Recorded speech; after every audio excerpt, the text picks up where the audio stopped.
Inexplicably, the Calgary Flames are still alive as a playoff team, and it's only because this is one of the worst NHLs we've seen in a long time. And we're going to talk about it today on Locked On Flames. You're Locked On Flames, your daily podcast on the Calgary Flames. Part of the Locked On Podcast Network, your team every day.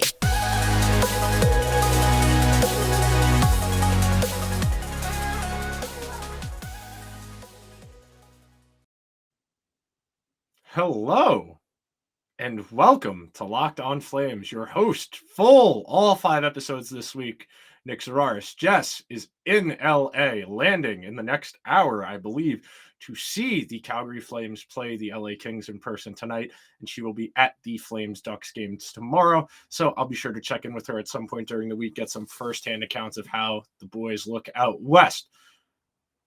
I want to thank you for making Locked On Flames your first listen of the day, the best, in my opinion, daily Calgary Flames podcast.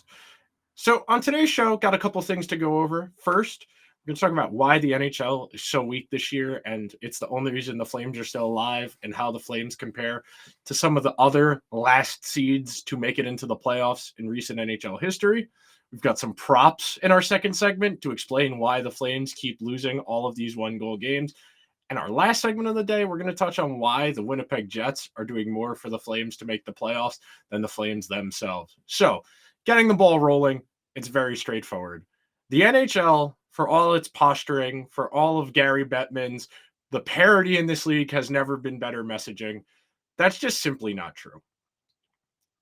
Parity means that everybody is on equal footing, that anything can happen on any given night because everybody is so competitive. That may be true on an individual game-to-game basis. We saw it last week. The Blackhawks were able to beat the Bruins, the consensus best team in the league.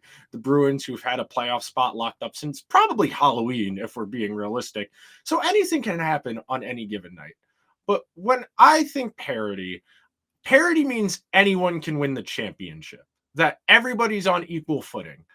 In my mind, what the NHL has is a class system of teams where you have a few really, really good teams, a whole lot of mediocre teams, and that's not parity. That's not everyone being good. That's like 12 teams all being somewhere between first round exits and just good enough to not be a lottery team. And then your lottery teams. You think about the Bruins, who I just mentioned, who are easily the best team in the league in the regular season. You talk about the Lightning, you talk about the Maple Leafs. Then you go over into the other division, Carolina, the Devils, the Rangers. Then you go down to that next tier, you get like the Penguins and the Islanders. Then you swing it out west, you're talking about the Wild, you're talking about the Stars, the Golden Knights, the Kings, the Kraken, the Oilers. That does not strike me as a league with a whole lot of parity. That strikes me as a league where the really good teams beat up on the mediocre teams. The mediocre teams all beat up on each other, which keeps everybody in playoff contention. And then the bad teams are there to be cannon fodder and occasionally steal one against the good teams because, anything can happen on any given day. It's why we play the games. It's why Oliver Stone made Any Given Sunday, which underrated football movie. Well, we'll do movies and we'll do hockey movies at some point during the summer because it's going to be a long summer more than likely. But Any Given Sunday, S-tier football movie. So when we talk about the Flames in relation to the rest of the league, talent-wise, there's no question. The Flames have a solid roster. The roster has not lived up to its expectations. It's not played up to its talent. So where do the Flames sit? They have 12 games to play. They are on pace to finish with 83 standings points if they maintain the 550 points percentage they've played with through 70 games over these final 12 games. The team in front of them, the Winnipeg Jets, who looked atrocious last night to the St. Louis Blues, who have been organizing their Cancun plan since probably mid-February, if we're being honest. The Jets did not look good last night. The Blues, not a good team, handled them very easily. The Jets, if they are to maintain their current 570 points percentage over their final 11 games, yes, the Flames have one game in hand, the Jets would finish with 86 standings points. So that means a couple things. Number one, the Flames are going to need to play better than they have all season at some point in these next 12 games. And then maybe we can say, hey, those previous 70 didn't matter because they pulled it out when they needed to most. What it means to me is that the Flames, even if they were to get in, would easily be one of the worst playoff teams of recent memory. So I had to go back and look. I went and pulled up the numbers. So the lowest point total of any team to be the last team in the playoffs that I found, the Philadelphia Flyers in 2009, 2010, who of course made the Stanley Cup final, lost to the Blackhawks in overtime, 88 standings points. The lowest total before that, the exact total the Flames are forecasted to finish with if they maintain their current points projection, 83, the 2002-2003 New York Islanders. That is pre-lockout canceled season. That is pre-Sidney Crosby. That is pre-Alex Ovechkin. That is another NHL. That is a different playoff configuration. Even the 09-10 Flyers, that's a different playoff configuration. So it's a little bit different than what we have now with the division matchups and then the wild cards. So going through further down the list here, we've got other stats to kind of point out just how weird it would be if the Flames were to make it based on how they've played. So we just mentioned the points total. So recent history, last season, lowest point total team, 97. Remember, the Flames are on pace for 83 standings points as of right now. Before that, not counting the 56-game season or the 70-game season, the COVID seasons, that messes up the math for a lot of these for the comparisons, and we're not going to do projecting out over 82 games. So for the purposes of this exercise, the 2018-2019 Avalanche, 90 standings points. The 2017-2018 Avalanche, 95 standings points. Before that, 94 points, two teams, Preds and Flames in 2016-2017. Further down that list, another outlier stat that makes the Flames extremely unique to even still be alive, the overtime losses. 15 overtime losses, the most in the entire NHL this season. Going down the list, last year, the Ducks, a lottery team, 14 overtime losses. The year before that, the 56-game season. The Stars lost 14 games in overtime in a 56-game season. You almost got to tip your cap to Rick Bowness for being that inefficient with his hockey team. Year before that, the Columbus Blue Jackets. John Tortorella's Columbus Blue Jackets, 2019-2020, the ones who played the Lightning in the first round of the bubble playoffs. The Lightning, 15 overtime losses, the same amount the Flames have right now. Further back, 14, three teams in 2018-2019, the Avalanche, the Panthers, the Rangers, and then 2017-2018, the Anaheim Ducks, 13 overtime losses. And you'll notice a recurring theme amongst these teams, especially the ones that have some talent, like the Stars from 2 years ago, the Blue Jackets going into that bubble, the David Quinn Rangers in 2018-2019, the Panthers in 2018-2019. Those teams all had coaches who wanted to play low risk, fundamental, structured hockey. Those coaches are rigid in their systems and their philosophies as coaches because they believe to make up for talent deficiencies, you lean on your best players. And what I mean by that is you want the game to be one to a handful of plays over the course of an entire game. They're going to swing the game one way or the other. And those guys with those rigid low event style of play, they want those games to come down to a handful of plays because they feel that their system is superior to what they're going to be up against. So that means their guys are going to be able to fall back on their system in those handful of plays, and that's going to swing those games their way. And then the last stat I have for you guys here about why it would be so weird if the Flames made it, save percentage. Everybody knows Jacob Markstrom struggles all year. He hasn't been great this year. This is by starter, and I qualified starter by most starts because there's one in here where this person wasn't the full-time starter that year, but he made more starts than the other guy because the regular starter was injured. So bear with me here. So last year, UC Saros, Vezina finalist, 918 save percentage. The year before that, Jake Allen, 907 save percentage. This year, that year is the year that I was discussing before, that the goaltending, Jake Allen wasn't the Canadians full-time starter, but he started more games than Carey Price. The year before that, Carey Price himself, 2019-2020, 909 save percentage, bubble season. That's a little bit different. Year before that, Semyon Varlamov, 2018-2019, 909. Year before that, Semyon Varlamov again, 920 in 2017-2018. And then two goalies in 2016-2017, both because their teams had the same number of standings points with 94. Brian Elliott, Pekka Rinne, Brian Elliott 910, Pekka Rinne 918. And these are goalies with like at least 20 save percentage points, better save percentages than what the Flames have gotten out of Jacob Markstrom this season. So those are three separate reasons why I feel that even if the Flames do get in, they'd easily be one of the worst regular season teams to make the playoffs in recent memory. Of course, regular season has no bearing on the playoffs. That's why we play the games. But coming up next in our next segment, we are going to talk about why the Flames keep losing all these 1-goal games. We're going to pull out some props from under my desk here. That's why I just looked down to make sure I hadn't kicked them over during the course of recording this first segment.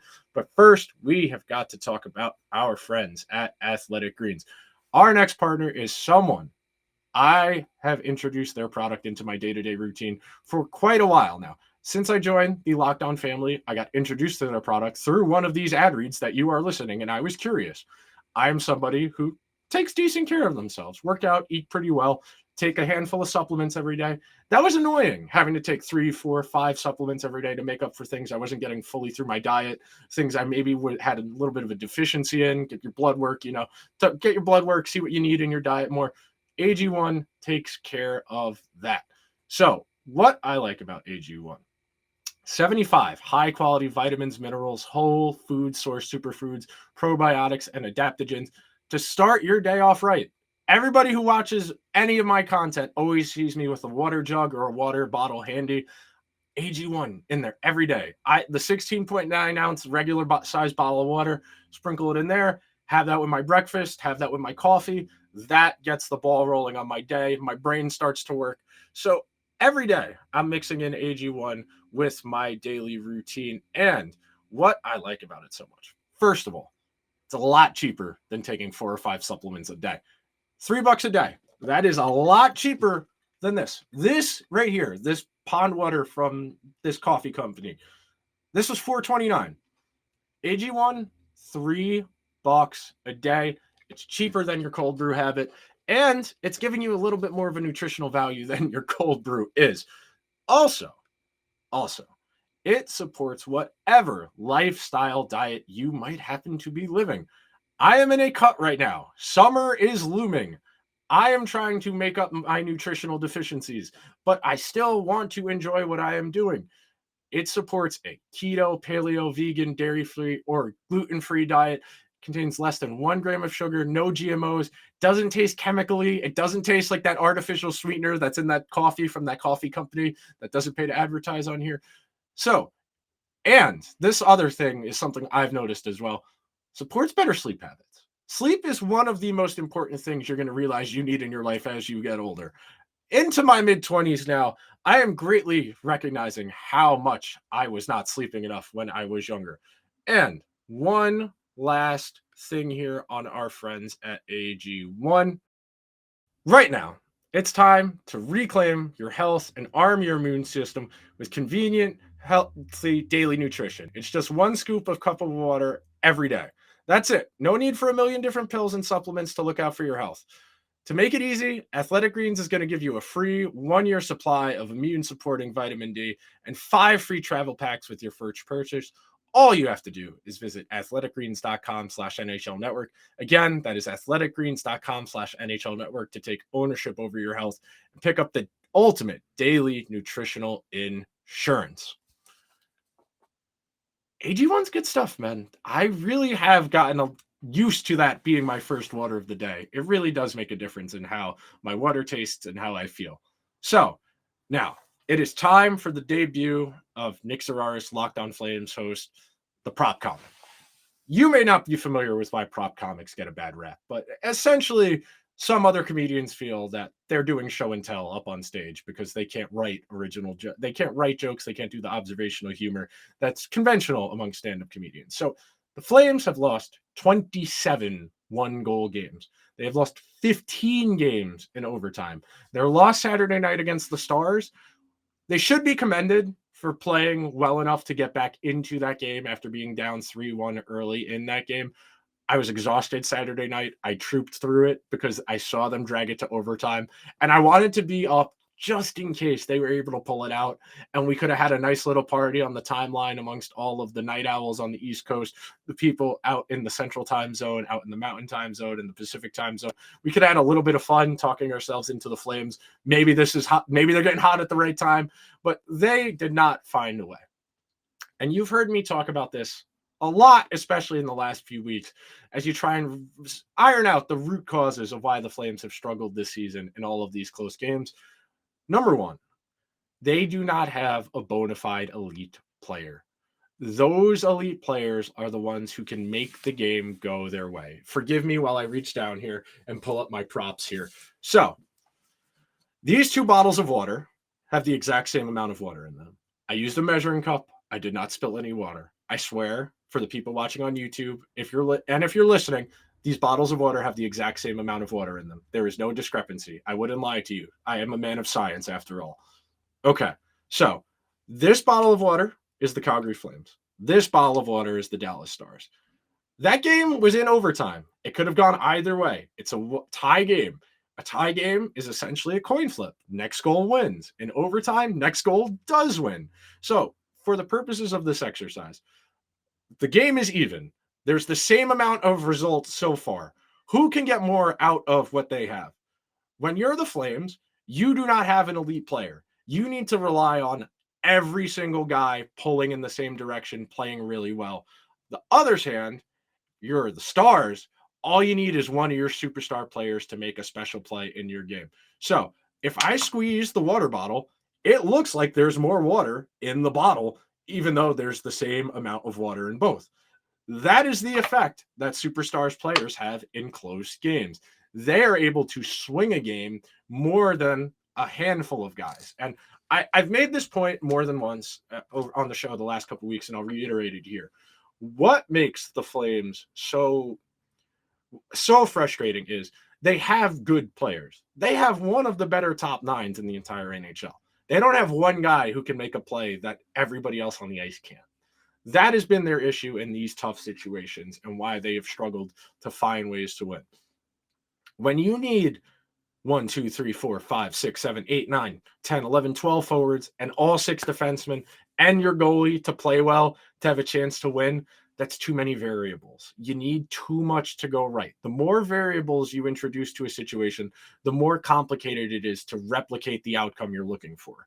The fewer variables, the easier it is to get done. Think about it like this. How many people does it take in a group project, on a committee, in a meeting for things to come to a halt? How difficult it is to get work done? You have 5, 10 people doing a project, something collaborative together, how quickly it can devolve and how difficult it can be to get something done right. Think about how much easier it is if you're one of those people like me who doesn't want other people messing up on their name. So they're going to take more responsibility because you know you can handle it. That's where I'm at.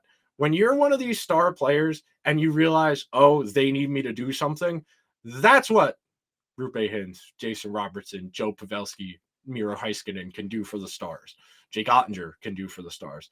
The Flames don't have a guy like that at the moment. And it's really frustrating because all of these 1-goal games are, variance based ultimately. And that's what's really ironic. And it's something we're going to talk about in the third segment coming up. We're going to talk about the Jets specifically, is that even though the Flames have on a macro level over the course of the previous 70 games with all the 1-goal losses, the overtime losses, gotten extremely unlucky, all they need to do is get lucky over these next 12 games. And all of a sudden, it's going to look like the Flames got pretty lucky.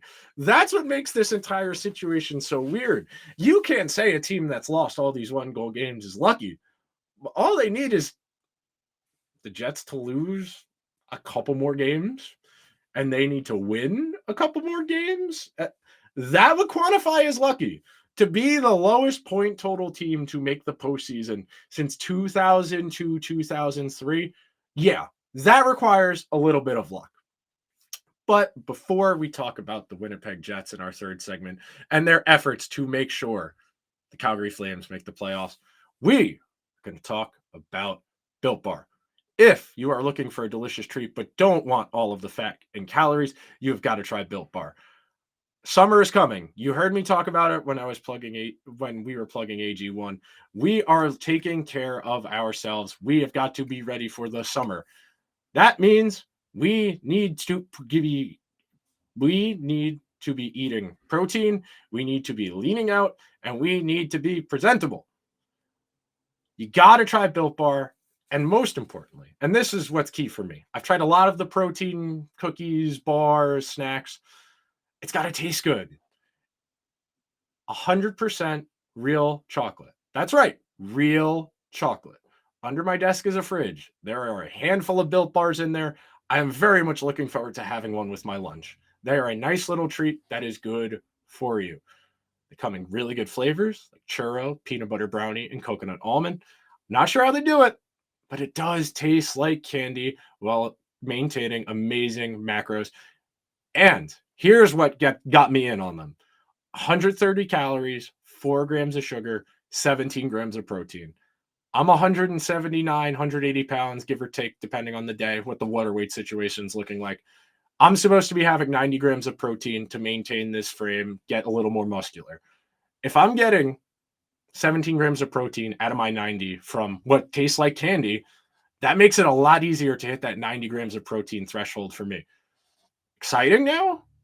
You don't even have to order online anymore. It used to be you could only order at built.com and get them delivered to you. Now, if you live near a Walmart or a Sam's Club, you can walk in, go to the pharmacy section, grab a box of Built Bars. You can pick up a 4-pack of cookies and cream, double chocolate, coconut puffs, run to Sam's Club, grab a 13-bar box with our flavors, brownie and churro.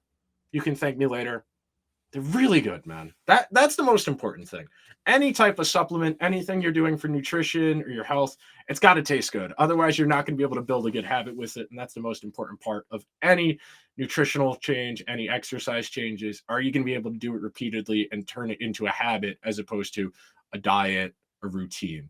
Once it's a habit, then it's part of, you can't get out of it. And that's the sign you're going to make real tangible change.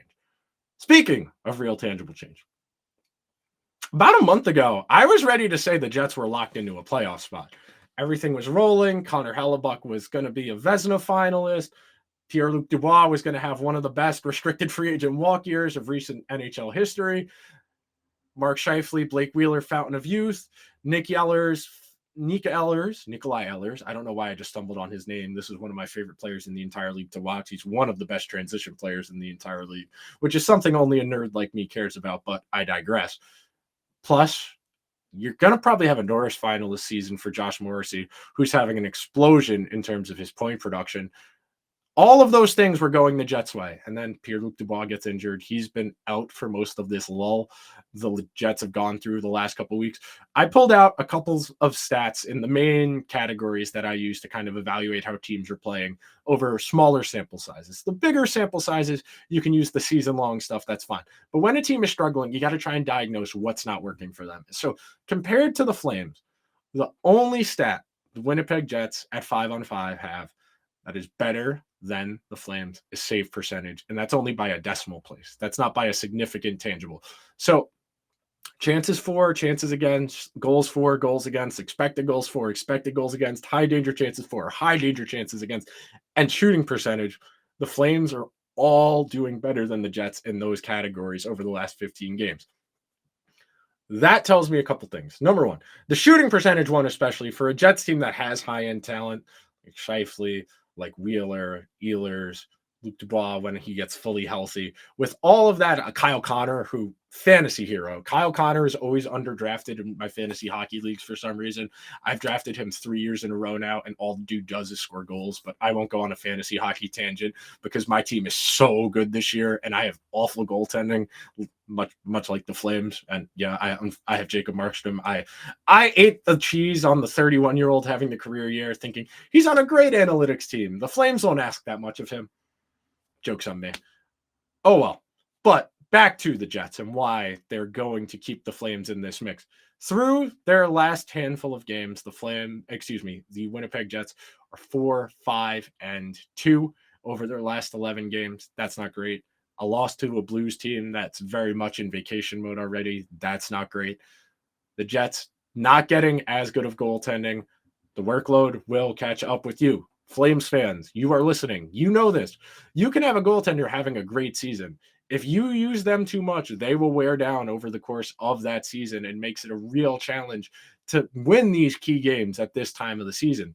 The Jets won a lot of games in the first half of that season with Connor Hellebuck playing outstanding and a handful of guys making plays. Now with Connor Hellebuck playing below average, to be frank. League average save percentage at 5-on-5 is around 905, somewhere in that ballpark, maybe 908. I haven't looked. It ebbs and flows with every day because, 32 teams, save percentage divided out. It changes day to day. When I last looked, it was like 905, 906, something like that at 5-on-5. But I digress. So what I would like to see, first of all, I just mentioned this at the end of the second segment. If the Flames are going to get in, it's going to require some luck. They've introduced another variable to this mix now. It's not just what the Flames are going to do. Yeah, if the Flames won all 12 of their games the rest of the way, went on an otherworldly heater, okay. You could say the Flames won their way in, they didn't get lucky. We all know that's not happening. The Flames are not going to win 12 games in a row. This team hasn't won 5 games in a row all season. So for the Flames, they're going to need to win at least 8 of the next 12, 7 of the next 12. And you're not going to feel good about that if you're finishing the season with 84, 85, 86 standings points. The real goal should be to win 8. If you go from where you're at now up to 88, 90 standings points, you can say you did everything you could. Maybe you didn't get lucky enough. Maybe the Jets got right. Maybe Hellebuck steals a couple more games down the line for them. Dubois gets a little more comfortable upon his return. All of these things could happen. But that's what we're dealing with here. The Flames have not played well enough to this point in the season where the fate of their season is in their own hands. They have introduced more variables to the situation, which makes it more complicated. All that means for the Flames, I understand your inclination to go keep an eye on the out-of-town scoreboard. It does matter what the Jets are doing. I talked about this 2 weeks ago going into that game against the Ducks on the Friday night that they blew. It doesn't matter what happens around you if you don't take care of business yourself. The Flames need to be treating every single one of these games like it's a playoff game. If you can't get up for these games, if Daryl Sutter cannot motivate these guys to win 7 out of 12, 8 out of 12, what are we doing here, man? This is why you play sports. Your whole life. You play as a kid in Little League. You play as a kid in Pop Warner, high school, middle school, college, semi-pro, Sunday league. This is why you play, to spite people who said you couldn't do it. Well, Calgary Flames, can you do it? Do you have it in you? Can you make this happen? That is why we play the games. That is what makes sports fun. Anything can happen. Look at Fairleigh Dickinson, the weekend that Fairleigh Dickinson had in the NCAA men's basketball tournament. Look at the run Florida Atlantic is having in the NCAA men's basketball tournament. That is why we play the games. Survive and advance, Calgary. It starts tonight against a good LA Kings team that I myself have undersold all year, and that's kind of unfortunate. But the Kings have kind of figured out their formula. The Flames, 70 games in, have not found a replicable formula for winning hockey games, especially close hockey games, because they don't have that elite guy to squeeze a little bit more out of less. That will do it for today's episode of Locked On Flames. Make sure you are subscribed to the show wherever you like to get your podcast. The show is available on all of the major podcasting platforms. If you prefer the video medium and you get to see the props, you get to see the cool little background stuff I'm going to stage in the background here, all that stuff. Yes, I'm Mr. Money in the Bank. Roman Reigns doesn't want to see me. If you are so inclined, subscribe to the show on YouTube. Join us in the comment section where there's a nice, lively comment section of people engaging in thoughtful conversation, vote in the polls, all of that fun stuff. Make sure you're subscribed to the show's social feeds on Twitter. It's LO_FlamesPod. Make sure you're following me on Twitter at Nick Zararis, following Jess on Twitter at JellSpellMosto. And one last thing. Thanks for making Locked On Flames your first listen of the day. Go listen to Locked On Winnipeg Jets. Go find out what the Jets people are thinking about this lull over the last couple of weeks, what they're going to try and do to get out of it, and what's not working for them. Then maybe you can start saying, Winnipeg Jets, we're in your walls. So go check out Locked On Jets. We will see you guys tomorrow.